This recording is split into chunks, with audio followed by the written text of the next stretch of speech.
কারণ উনি যে বর্বরতা করেছেন এটা বোধহয় ইতিহাসে একজন মহিলা শাসক হিসেবে দ্বিতীয় কোনো নজর নেই এরকম।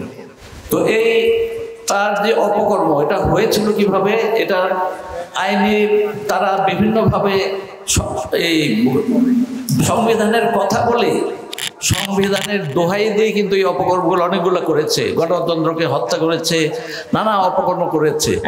এবং পৃথিবীর ইতিহাসে স্বৈরাচারকে হটানোর নজির কিন্তু খুবই কম, বিশেষ করে ফ্যাসিবাদকে হটানো কিন্তু খুবই কঠিন।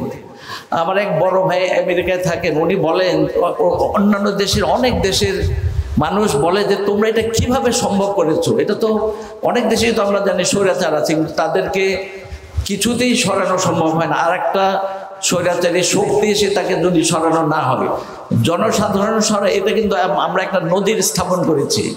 তো এটা একটা বিরাট আমাদের অর্জন।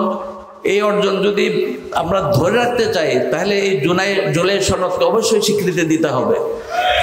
তা না হলে আমাদের এই যে এত ভাইয়ের রক্ত, আবু সাইদের সেই তার যে ত্যাগ, মুগ্ধ এবং এই যে অজানা অসংখ্য মানুষের ত্যাগ, অসংখ্য মানুষের হতাহতের, এটা একদম ব্যর্থ হয়ে যাবে এবং আবার নতুন করে সেই একই রকম স্বৈরাচার আসতে বাধ্য হবে। কাজে এই জুলাই সনদ আজকের দিনের অন্যতম একটা দাবি। আমরা সবাই মিলে সোচ্চার হই যেন এইভাবে দ্বিতীয় আর কোনোদিন স্বৈরাচার আসতে না পারে।